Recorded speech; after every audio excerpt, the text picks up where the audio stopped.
Catavinas Podcast contigo, las mujeres feministas radicales de Andalucía, catando temas contigo y para ti y hablando con mujeres que seguro te van a sorprender. Al fin iniciamos como prometimos nuestro camino haciendo nuestros podcasts y hoy lo hacemos con invitadas. Hoy tenemos el placer inmenso de tener con nosotras en el programa número 2, después de la presentación que hicimos para que nos conocieras y supieras de qué iba nuestro programa, quiénes somos, qué hacemos y cuál será nuestra singladura en esta nueva andadura dentro de los podcasts que se van a llamar Catavinas. Pues iniciaremos, como he dicho, una nueva singladura dentro de nuestras actividades en Afromujeres. Esperamos tener cada vez más amigas oyentas de Catavinas Podcast. Ya sabes que si te interesa participar con nosotras porque tienes algo que contar, solo tienes que ponerte en contacto con nosotras en nuestro Linktree o en nuestras redes sociales. Puedes encontrar los medios para contactarnos y nosotras inmediatamente pues contactaremos contigo y nos pondremos de acuerdo. Les habla Teresa Domínguez. Hoy nuestra primera cata divina invitada es María Grigelmo. Ella, buenas tardes. Hola, ¿qué tal? Buenas tardes a todas. Para mí es un placer que estés aquí y además que inaugures nuestro podcast. Además tenemos aquí que nos ha hecho nuestra querida Oliva Aguilera el regalo de nuestra representación de Catavinas Podcast, que además es precioso. ¿Qué te parece? Pues precioso. Hoy, como digo, nuestra primera cata divina invitada es María Grigelmo. Ella, además de amiga, es periodista por la Universidad Complutense de Madrid y máster en comunicación con fines sociales por la Universidad de Valladolid. También cursó un certificado de dinamización comunitaria y ha sido cofundadora e impulsora de la Asociación de Periodistas de Castilla y León, una tierra a la que le tengo mucho cariño también. Casi toda su carrera profesional ha estado y ha tenido bajo su responsabilidad en comunicación corporativa, desarrollando la mayor parte de su trabajo en CaixaBank como directora de comunicación territorial en Valladolid y en Bilbao. Es miembro de la Asociación Foro Feminista de Castilla y León desde 2010. De su mano ha aprendido a entender el feminismo, porque evidentemente en nuestros podcasts vamos a hablar de feminismo, y a ponerse esas gafas moradas maravillosas que nos ponemos todas las feministas para enfocar el mundo tal cual es. Como ella misma dice, un crisol de desigualdades estructurales donde las mujeres no hemos podido opinar, ni mucho menos decidir.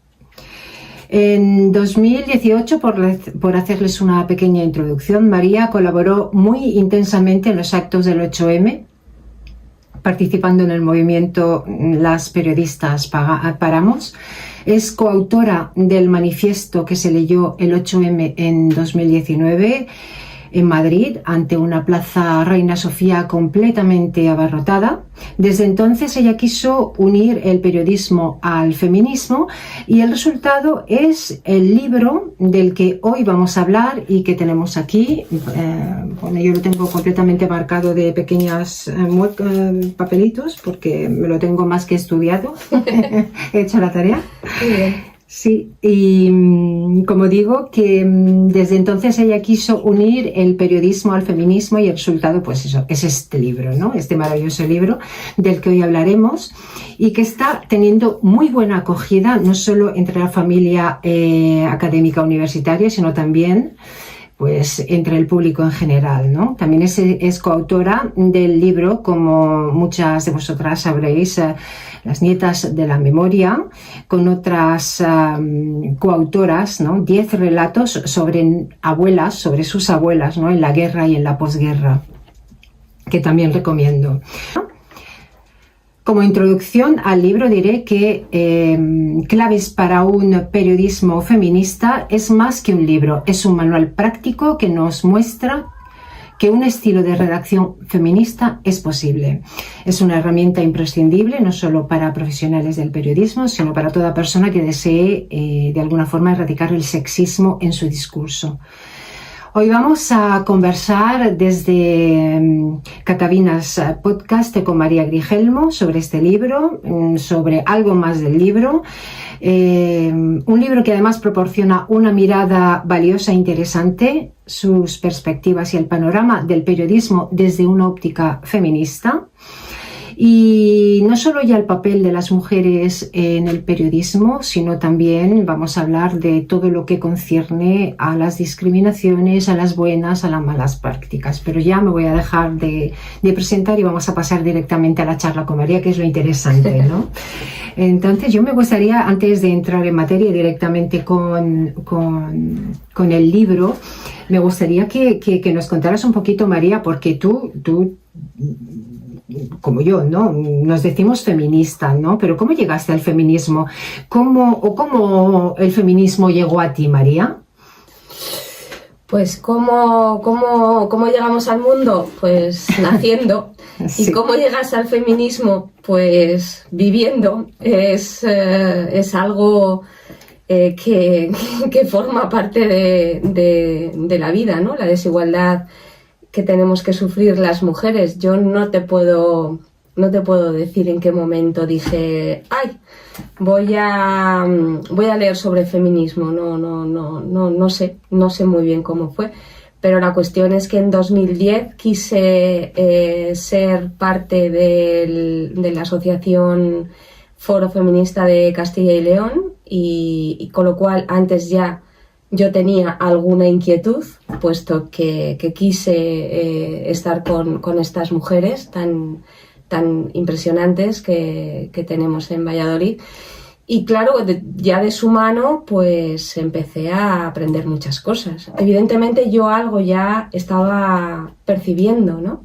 Y veía que algunas cosas no te cuadran, ¿no? Si eres una persona un poco analítica, de la realidad y haces algún poco de introspección y ves que algunas cosas realmente no son justas para las mujeres, pues empiezas a hacerte preguntas y cuando no encuentras las respuestas, pues intentas que alguien más te ayude, ¿no? Y en mi caso pues fue así, a través de una asociación y luego evidentemente a través de la voz escrita de muchas mujeres, ¿no? Que conceptualizaron, como Simone de Beauvoir, que para mí es el máximo referente, lo que nos pasa a las mujeres, ¿no? a lo largo de nuestra vida. En Castilla y León, bueno, y en Valladolid tenéis un gran mérito las feministas, ¿no? Pues sí, la verdad es que Castilla y León tiene muchísimas cosas buenas. Yo me siento muy orgullosa de ser burgalesa y castellana. Tenemos muchas virtudes, pero también tenemos algún defectillo. Y bueno, pues parece que en el gobierno de Castilla y León se nos han colado algunos miembros ultraderechistas que quieren imponer sus criterios y algunas cosas pues evidentemente se están haciendo de una manera que a mí personalmente no me gusta. Pero bueno, siempre los castellanos hemos sido muy, muy luchadores, muy combativos. Y más pronto que tarde yo creo que volveremos a recuperar el control. ¿Cómo convencerías a alguien que escribe que puede hacerlo de otra manera? ¿De qué forma le convencerías para que leyera tu libro, evidentemente, con el fin de intentar realzar y realizar un periodismo feminista? Claro, es que... ¿Cómo lo convencerías? Porque claro, tenemos la palabra feminista que es casi un tabú. Es un sacrilegio, sí. Poner esa palabra en el titular de un Ha sido libro. Valiente, sí. Sí, pero bueno, las feministas, otra cosa no, pero valientes lo somos porque nos dan por todos los lados. Pues ¿cómo le convencería? Bueno, a los periodistas nos enseñan desde primero de carrera que hay que hacerse muchas preguntas muchas preguntas, hay que hacerse muchas preguntas porque es la manera correcta de analizar la realidad. Entonces,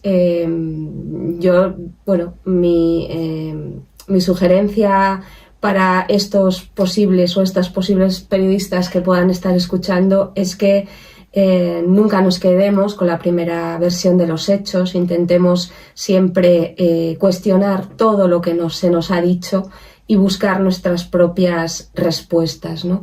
Si realmente esto lo hacemos bien, nos vamos a encontrar con muchas otras preguntas, porque vamos a empezar a ver que las respuestas que nos han dado desde siempre no cuadran con la realidad. Y bueno, pues el camino correcto sería empezar a buscar esas respuestas en figuras feministas como todas las que nos han precedido, ¿no? Y a nosotras nos han educado. Hay que hacerse preguntas y una buena manera de hacérselas pues podría ser este libro que tiene más de 300. Claro, hay muchos libros que conceptualizan y que hablan de feminismo porque tratan sobre feminismo en el sentido general del tema, ¿no? Pero en tu caso estamos hablando de un ensayo para ayudar a escribir de una forma específica, igualitaria. ¿No hubiera sido más fácil que lo titularas de otra manera? No. Tenemos que atrevernos, ¿verdad? No sé, realmente no. A ver, sería un poco absurdo claro. Si todo el libro va de feminismo que evitáramos esa palabra en el titular. Realmente reivindico el feminismo, me parece que es una teoría política y social justa, muy justa, que a mí personalmente me ha dado unas herramientas poderosísimas para poder enfrentarme con las dificultades de la vida. ¿Cómo voy a esconder una palabra que tanto me ha dado? Primero le dedicas un buen espacio a lo que dice la ley respecto a la igualdad como condición indispensable para el pleno disfrute de los derechos humanos. ¿A qué te refieres? Hace no mucho escuché a una mujer, pero no recuerdo quién era, que decía que la ley de igualdad de género era la única ley orgánica que no se estaba cumpliendo.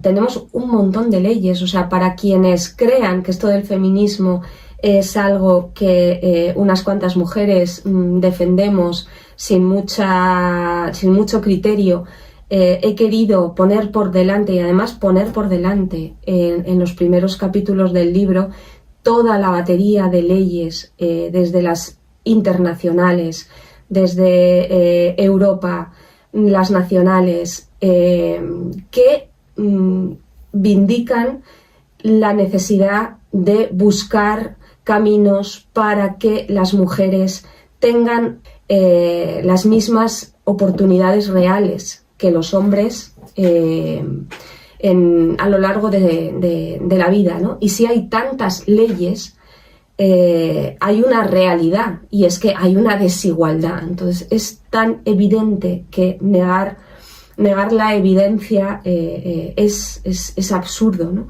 Las leyes nos demuestran que todos los gobiernos democráticos, occidentales, han visto que eso hay que corregirlo, ¿no? Bueno, y no solo occidentales, porque mi última columna de las elecciones existe una ley contra la violencia de género y es de un año anterior a la nuestra, o sea que no solo son los países occidentales, ¿no? O sea, una vez que infinito. Sí. Una cosa es la teoría, está la ley, otra cosa luego es la práctica de la igualdad, porque claro, hay muchas personas, especialmente muchos hombres, algunas mujeres, que con tener la ley ya se creen que exacto, estamos en igualdad y ya no hay más nada que hacer, pero no, hay que trabajarlo, ¿no? También ocupan el puesto número 1 en número de políticas en el mundo, pero claro, en el ranking de políticas del mundo, pero también Emiratos Árabes ocupa el 5º lugar, ¿no? O sea que es un poco hipócrita, ¿no? Sí. Querer que las leyes son necesarias, pero también es necesario que se apliquen. No, evidentemente. Si todas las leyes que aparecen en este libro, que no sé si son todas las que nos pueden afectar a los españoles, pero hay unas cuantas, se cumplieran, realmente nuestra sociedad estaría muchísimo más avanzada en términos de igualdad. Ya sabemos que no encontrabas ningún referente, pero ¿qué fue lo que te motivó en concreto para escribir claves para un periodismo feminista? Cuando vivimos el 8M del 2018, y bueno, fue una experiencia personal muy intensa, yo creo que lo fue para todas las mujeres periodistas y feministas que vivimos el movimiento Las Periodistas Paramos. Es como que se juntaron, ¿no?, un poco las dos pasiones que yo podía tener en la vida, que era el periodismo y el feminismo. Entonces dije, evidentemente yo ahora lo que necesito es coger un libro sobre periodismo feminista, y lo tenía tan claro que lo iba a encontrar, que me quedé impresionada, me quedé parada al ver que no era tan evidente, o sea, que no había un libro que fuera como un manual de estilo, un manual de uso, unas recomendaciones para poder hacer redacción periodística con visión de género. Pues no lo había, yo no lo encontré, o sea, no es que no lo haya, yo no lo encontré. Hay muchos libros que hablan sobre cómo tenemos que redactar y hablar los periodistas, las periodistas, sobre violencia de género. Sobre esto hay muchos y muy buenos libros, por eso tampoco en el mío lo quise abundar mucho, porque realmente hay cosas que están muy bien, muy estudiadas, con mucha profundidad y muy buenas recomendaciones, pero que es que la realidad quizás lo peor, ¿no? Es la punta del iceberg, ¿no?, para la desigualdad de las mujeres, ¿no?, la violencia y los asesinatos machistas, ¿no? Es el punto más elevado, ¿no?, de la violencia. Pero es que luego tenemos toda una base, ¿no?, hasta el suelo, ¿no? Y absolutamente todas las noticias, todas las secciones de un periódico tendrían que estar atravesadas por esa visión y ese enfoque de género, ¿no? Y todos los periodistas y todas las periodistas deberían conocer ese enfoque para poder hacerse las preguntas adecuadas. Porque digamos lo que digamos, tratemos de lo que tratemos, el hecho en sí que vayamos a contar, siempre vamos a ver que las mujeres en ese hecho, en ese acontecimiento, están en peor situación. Están en una situación de desigualdad, sea lo que sea. Por lo tanto, siempre vamos a tener que decir, y aquí las mujeres cómo lo han vivido. Porque lo vamos a vivir peor, seguro, ¿no?, si es un suceso negativo. Han cambiado mucho las cosas desde aquel Nosotras Paramos. ¿Nos puedes contar un poco el origen del manifiesto de las comunicadoras 8M, que fue muy importante, el movimiento que dio origen? Realmente el primer manifiesto fue en marzo de 2018. Fueron unas 50 periodistas de Madrid que se citaron en un café en el centro de Madrid, pensaron que tenían que hacer algo para el 8M y bueno, pues de ahí, de esa reunión, pues salió el hacer un texto con 5 puntos pues bastante obvios, por decirlo así, ¿no? En plan, pues hay que equiparar fuentes, opiniones, especialistas, el techo de cristal de las periodistas, la brecha salarial, todas estas cosas, ¿no? Era un texto no demasiado largo, pero que venía a decir un poco lo más destacado, ¿no?, de nuestra profesión y de nuestra situación como profesionales. Y eso, bueno, pues se lanzó a las redes y tuvo una respuesta que yo creo que ni ellas pudieron soñar. empezó a compartirse y cada vez eran más los nombres que aparecían por allí. A los 2 o 3 días ya eran 1000, a la semana eran 5000, llegaron a recoger 7000 nombres de mujeres periodistas que se adherían a ese manifiesto. Paralelamente se creó un chat que se llamó así, Las Periodistas Paramos. Allí había 2500 periodistas feministas que, pues quisimos aportar desde... Yo estaba en Valladolid, o sea, ahí había gente de toda España, incluso gente que trabajaba como corresponsal en un montón de países, ¿no? Fue muy, muy, muy emocionante ver cómo todo el mundo ponía a la mano de todas las demás los recursos que tenían, ¿no? Las corresponsales decían, pues yo pues esta nota de prensa la puedo mandar pues a los medios de Inglaterra, pues yo estoy en Nueva York, pues yo lo mando a Estados Unidos, pues yo estoy en Francia, pues se lo doy a mis compañeros corresponsales, pues yo estoy...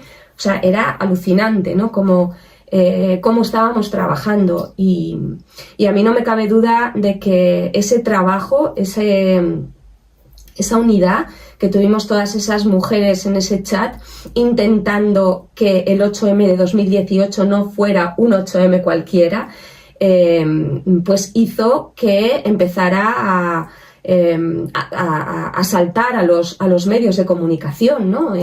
Empezaban a decir, oye, que hay un movimiento aquí de mujeres, que hay un manifiesto que se está compartiendo muchísimo, ¿qué es esto? Tal, pero que hablan de feminismo, pero ¿qué es esto del feminismo?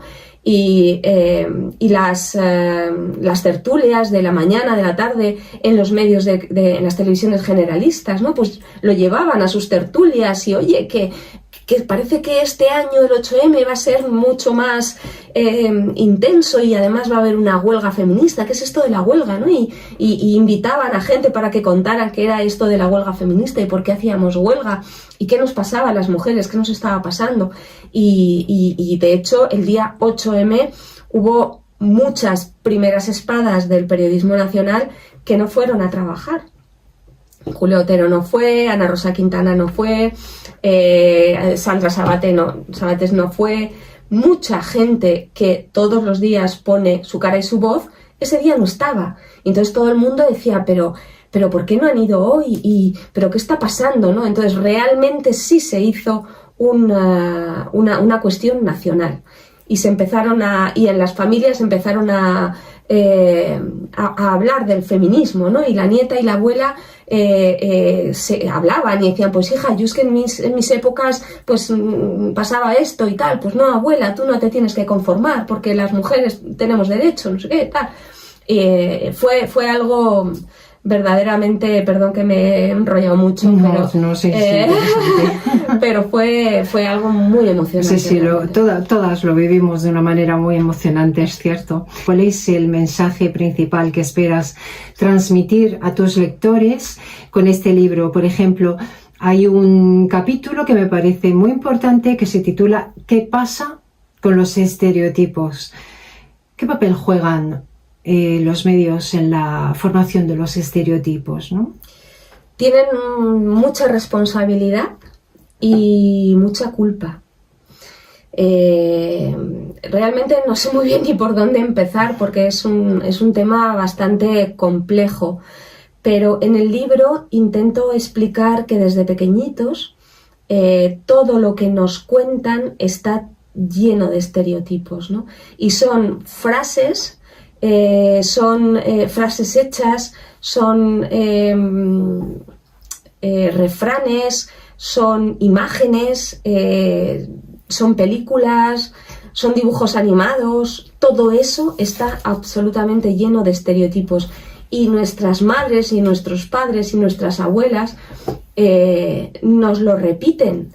Y nosotras, si no paramos un poco y decimos espérate, hasta aquí, y reflexionas un poco a dónde nos lleva todos esos estereotipos, pues tú también lo lanzas a la generación siguiente, ¿no? Y luego la siguiente a la siguiente.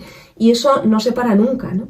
Y venimos de una sociedad tremendísimamente machista, ¿no? De la sección femenina, donde teníamos que estar absolutamente a la orden de nuestros maridos, ¿no? Y que si no te casabas eras la solterona, ¿no? Y estabas casi fuera de la sociedad, y si te casabas tenías que tener muchos hijos, y si no tenías hijos no tenías mucho valor en la sociedad, ¿no? Y si tenías muchos hijos tenías tal nivel de trabajo que nunca estabas para ti misma, o sea, no había tiempo, ¿no? Esas grandes familias de 7, 8, 10 hijos, ¿no? Y esas madres, madre mía, que los sacaban adelante. O sea, venimos de eso, venimos de pensamientos filosóficos absolutamente machistas, donde quedaba claro que un cerebro femenino no estaba hecho para la inteligencia, no estaba hecho para el pensamiento analítico. O sea, lo decían filósofos como Aristóteles, como Rousseau, como Schopenhauer, o sea... Sí, nos venimos incluso a la Ilustración y tampoco confiaban en el criterio de las mujeres, efectivamente. O sea, realmente esa falta de respeto, al final todo se reduce a una falta de respeto. Esa falta de respeto que nos viene de lejos, ¿no? Yo termino el libro con una frase que me gustó mucho, que es un poco como el colmo, ¿no? Pongo, en 2023 se cumplen 1592 años del concilio de Éfeso, cuando los hombres decidieron que las mujeres somos humanas y tenemos alma. Decidieron los hombres que las mujeres éramos humanas y teníamos alma. Desde ahí hasta hoy. Evidentemente es un camino que hemos recorrido, hemos conseguido muchos derechos, hemos conseguido que muchos hombres nos dejen estudiar, hemos conseguido que muchos hombres nos escuchen nuestra opinión, nuestro criterio, hemos conseguido que muchos hombres nos den la autoridad, pero todavía queda muchísimo, ¿no? Y bueno, y así vamos caminando. Y todavía hay muchísimos países donde esas mujeres todavía no son consideradas ni para estudiar, ni para votar, ni para ni para ser tenidas en cuenta como ser humano siquiera. Tú me hablabas de los estereotipos en los medios de comunicación, y realmente me he ido muy lejos, porque es difícil conceptualizar mucho, porque realmente es complejo, ¿no? Pero al final lo que hacen los medios de comunicación es hablar por boca de hombres machistas y mujeres machistas, y reproducen completamente todo lo que tienen en la cabeza que la sociedad machista les ha contado, con lo cual su educación es machista y van a reproducir todos los estereotipos habidos y por haber, con lo cual es fundamental que todos los periodistas, las periodistas, tengan una formación en enfoque de género, entiendan lo que es eso, que antes de que lo rechacen, que lo fustiguen, que intenten entenderlo, ¿no? Generalmente los periodistas somos gente abierta, que bueno, nos gusta leer un poco de todo, picotear un poco de todo, ¿no? Dicen que somos océanos de conocimiento de 1 centímetro de profundidad, ¿no? Pues eso, queremos saber un poco de todo. Pues también intenta enterarte un poco de lo que es el feminismo, de qué habla, de lo que es un enfoque de género, ¿no? Porque a lo mejor te puede sorprender, ¿no? Y tus mismos estereotipos y tus prejuicios que tienes ahí con esta palabra, pues a lo mejor los destruyes y te das cuenta de qué estamos hablando cuando hablamos de feminismo, ¿no? Esto me lleva, como inicias en el capítulo 7, a una frase de Juana Gallego del 2002, que es exactamente coincidente con una frase que dice la magistrada Lucía Avilés, referida a la justicia, porque esto no solo se da en el periodismo, claro, y es que los medios de comunicación tienen género y es masculino. Así también sucede con la justicia, ¿no? Y voy directamente al tema del periodismo machista.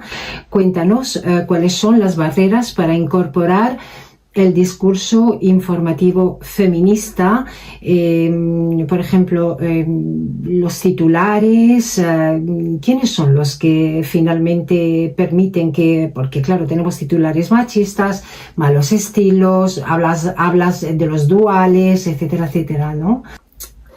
Hay muchos errores que yo creo que se trata más en concreto, o sea, todo lo que tiene que ver con el lenguaje lo tratamos en el capítulo del lenguaje inclusivo, pero claro, un periodismo machista va mucho más allá, ¿no? Es la mirada machista y es la falta de mirada feminista, son las dos cosas y no es lo mismo.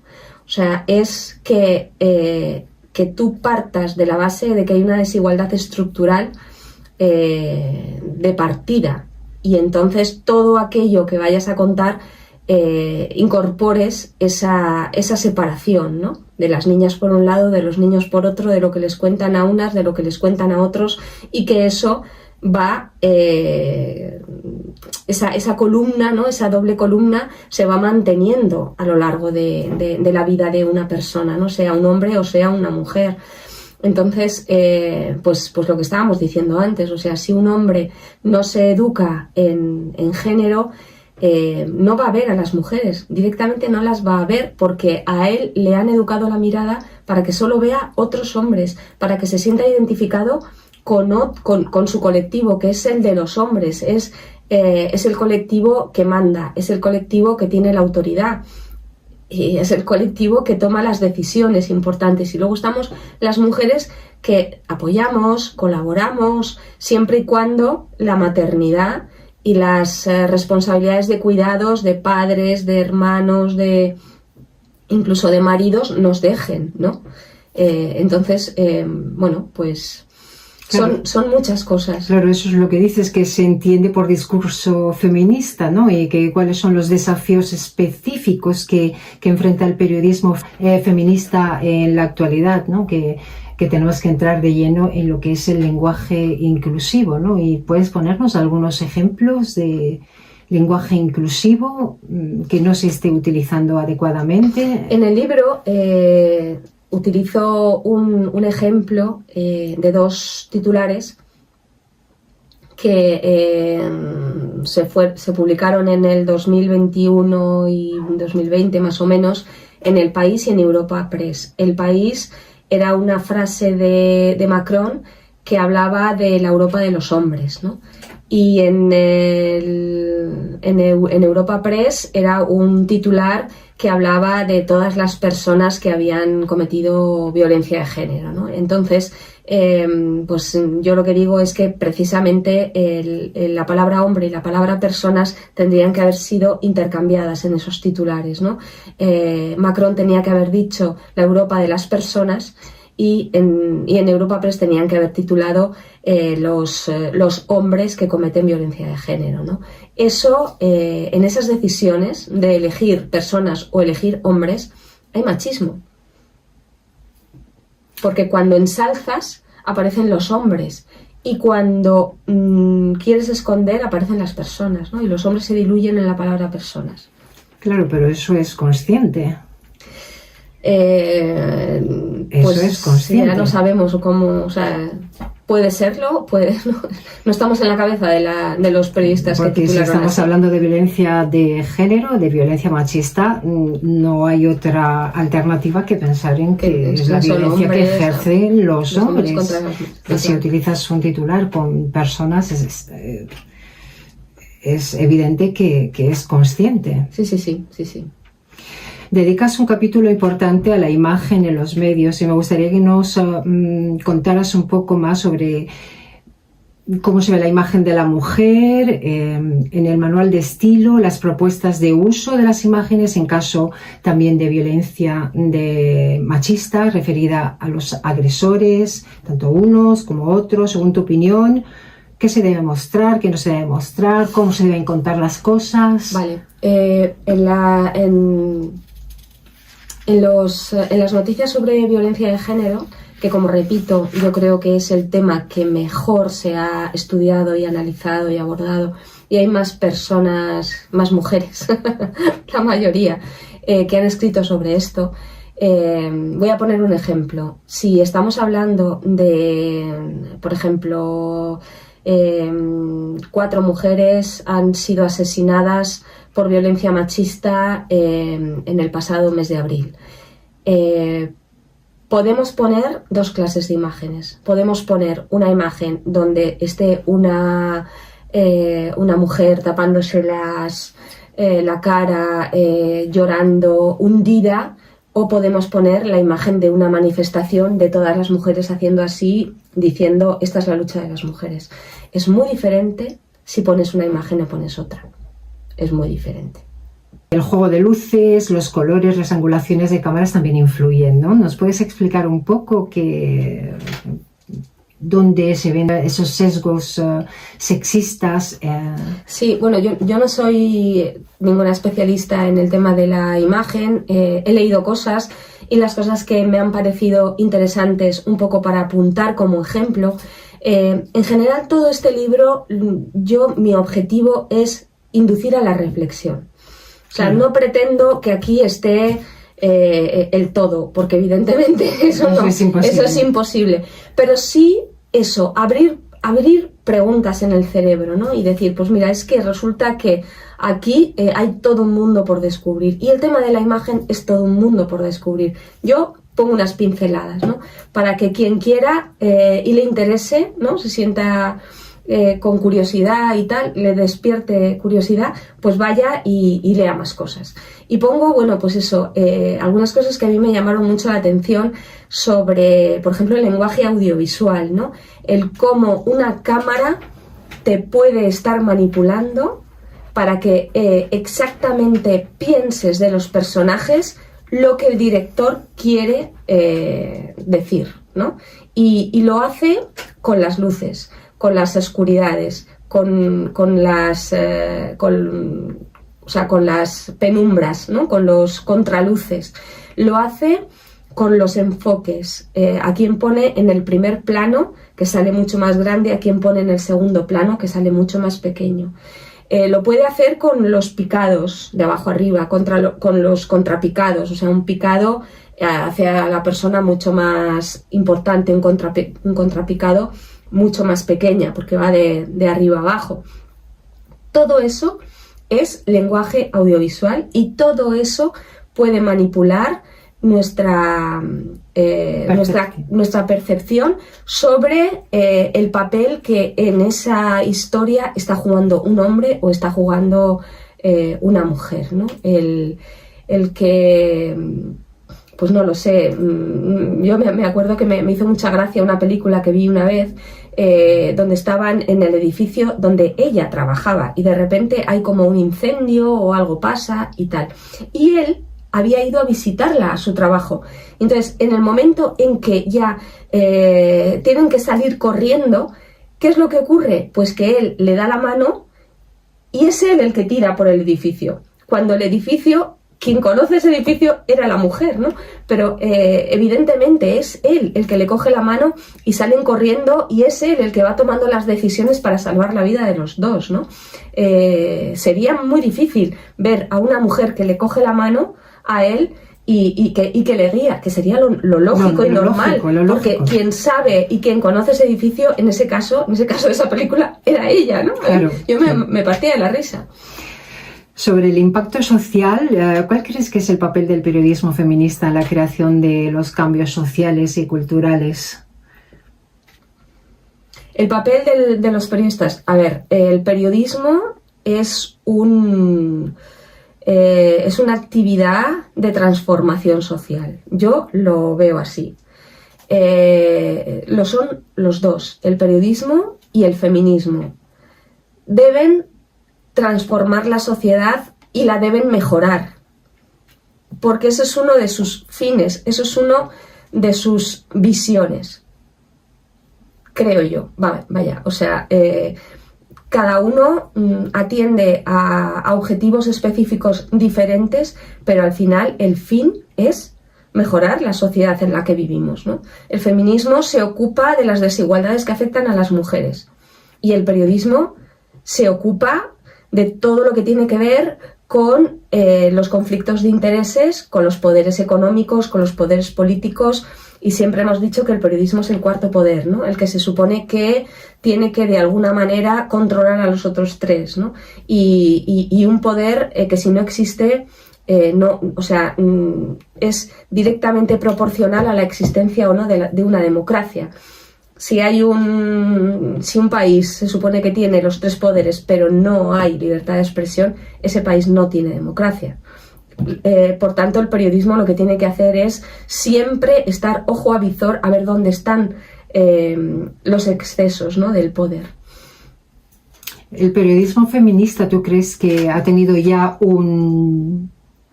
algún tipo de impacto tangible en la sociedad? ¿El feminismo? El periodismo feminista. El periodismo feminista. Eso sería algo que habría que analizar, ¿no? No tengo yo te puedo dar mi opinión, que puede ser válida o puede no serlo, pero claro, habría que analizar muchas cosas. Bueno, si tú hablas, además es una cosa importante en tu libro, que hablas de datos, que es importante siempre hablar con datos desagregados, datos siempre importantes, datos fiables, ¿no? Y fuentes, ¿no? Sí, hombre, evidentemente. Entonces demos una opinión. Evidentemente, sí, estás desagregando los datos. Si utilizas un equilibrio de fuentes femeninas, masculinas, si en tus columnas hay una equidad entre firmas de mujeres, de hombres, si en el periodismo hay el mismo número de jefes de redacción, mujeres y hombres, si tenemos una paridad de imágenes de mujeres y de hombres, si el protagonismo de las noticias al 50% son mujeres y son hombres, evidentemente vamos muy bien por el buen camino hacia un periodismo feminista. Ahora sí tenemos periodismo feminista, ahora estamos de capa caída. Bueno, ¿tú crees que simplemente las cifras, o sea, la cantidad de personas es suficiente? Es decir, las cuotas de... No digo que solo que se esté por cuotas, sino que solo que con garantizar que haya un 50% se garantizaría... No, en absoluto. Digo, intento dar como hechos constatados, ¿no? Vale. Para intentar que mi opinión... Acercarnos. Que mi opinión tenga el menor valor posible, ¿no? Vale. O sea, quiero decir, si tienes 40 indicadores y esos 40 indicadores los cumples, es mucho más fácil que estés yendo por el buen camino, ¿no? Vale. Acepto la respuesta ahora. ¿Qué necesitaríamos? Evidentemente, formación en género de todos los periodistas. Con eso lo tendríamos seguro. Pero ¿qué pasa? Que ahora mismo en periodismo no hay una asignatura de enfoque de género. Los profesores no tienen, los profesores de todo tipo. Igual deberíamos empezar por dejar la palabra género y enfoque feminista. Exacto, enfoque porque feminista. El género nos está confundiendo hoy por hoy en todos los sentidos. Es una palabra maldita el tema del género, pero bueno, la usamos en tanto en cuanto la ley habla de ley de género. Sí, pero también tenemos una ley que contradice precisamente la ley contra la violencia de género. Entonces... es un poco llamativo que llamemos género una cosa y llamemos género a otra y que ambas estén en leyes, ¿no? Sí, entonces, exacto. Es una contradicción. Sí, es una gran contradicción que además no debería darse porque estamos hablando de leyes, ¿no? Y además lo curioso es que se da en países occidentales, en países donde se supone que se respetan los derechos humanos, donde se supone que estamos, en teoría, solo digo en la teoría, son países progresistas, etcétera, etcétera. Sí. Sí, perdona. No, nada. Continuando con el tema del periodismo feminista, yo lo veo de esta manera. Yo creo que había muy pocas noticias con enfoque feminista hasta el 8M de 2018, porque un pequeño estudio sí que estuve haciendo.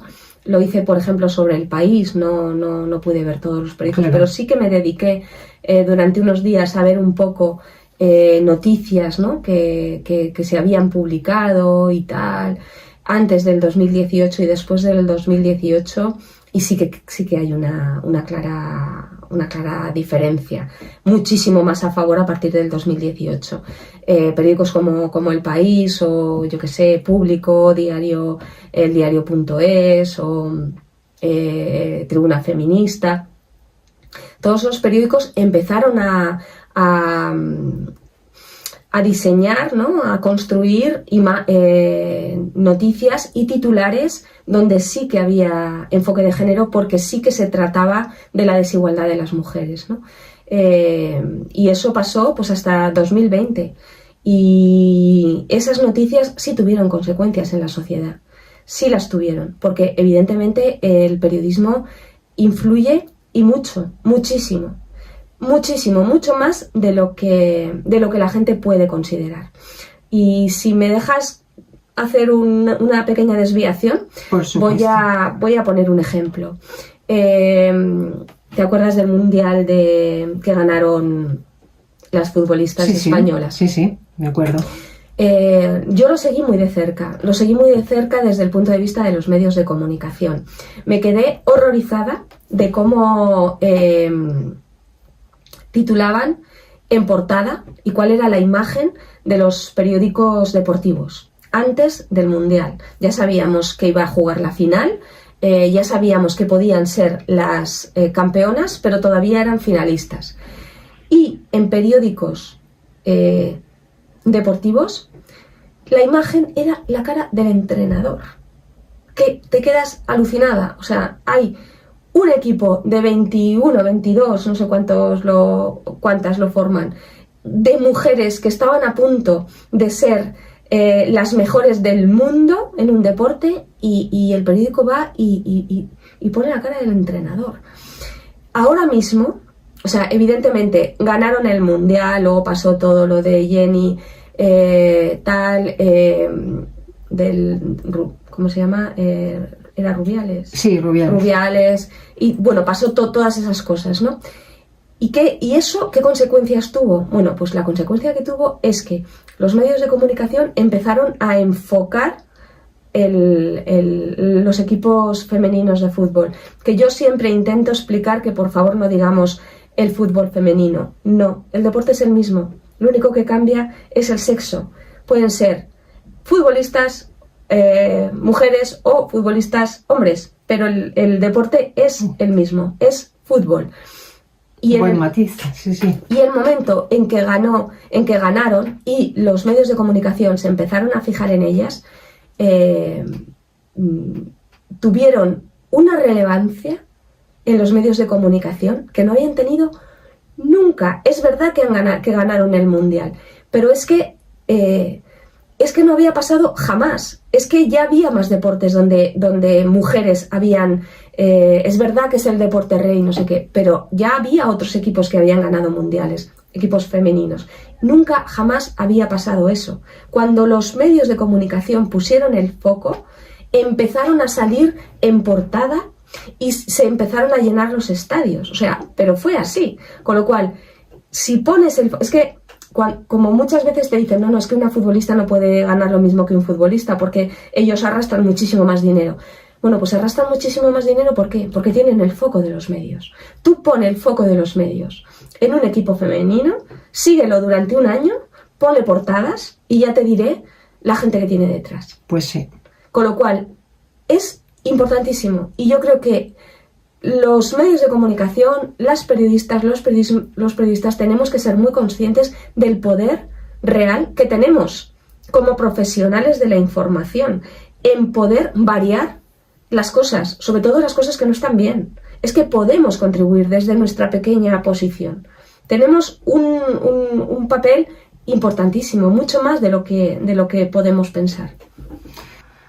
Bueno, ya ha tenido que suceder una triste desgracia para que luego sea... Que también los medios en ese caso estuvieron un poquito cobardes, por no decir mucho cobarde, ¿no? Muchísimo. Para llamar las cosas y los futbolistas, nombre, ¿no? Especialmente los varones, futbolistas. ni te cuento. Sí. Nadie salió. Luego también tenemos que tener en cuenta que las redes sociales no callan. Entonces, hoy por hoy, cualquier titular, cualquier noticia, de momento salta a la palestra y salta a las noticias y salta en televisión. Y de momento, ayer hemos podido ver como un cartel que hacía pues apología de la pederastia, de momento a vuelta de 24 horas ha sido eliminado, ¿no? Entonces, pues sí que... Hombre, hay cosas que sí que conseguimos, sí. Sí se consigue porque las personas están pendientes y sobre todo las mujeres están muy pendientes de los titulares machistas,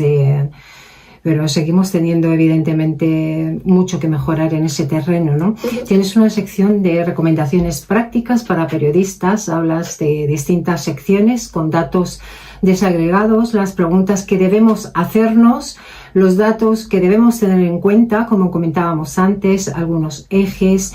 ¿Qué recomendaciones prácticas le darías a periodistas o escritores columnistas, a personas que se dediquen, que estén estudiando, que deseen incorporar con una perspectiva feminista en su trabajo? ¿Qué consejo les darías? Hombre, es que me lo pones muy fácil. Sí, claro, es que tenemos que hacer un poquito, que lean el libro lo primero, pero, sí. Pero realmente... porque esto más que un libro es un manual al uso. Es un manual de consulta. Es un manual de consulta. Porque yo de vez en cuando también lo tengo que consultar, que el hecho de haberlo escrito no significa que me lo sepa. Tiene muchísimos datos y es... Pero realmente para acercarte a una realidad tienes que abrir el foco, y para abrir el foco lo que tienes que hacer es hacerte muchas preguntas, y a medida que te vas haciendo preguntas salen otras preguntas, ¿no? Y eso hace que todavía te acerques más, y cuando te vas acercando, entonces es cuando realmente te das cuenta de si has recopilado mucha información y muchos datos, te empiezas a dar cuenta de que detrás de todo eso hay una desigualdad, porque no las mismas personas no viven los acontecimientos de la misma manera, ¿no? O sea, puede estar cruzado por la renta, ¿no? Y lo mal que lo puedes pasar si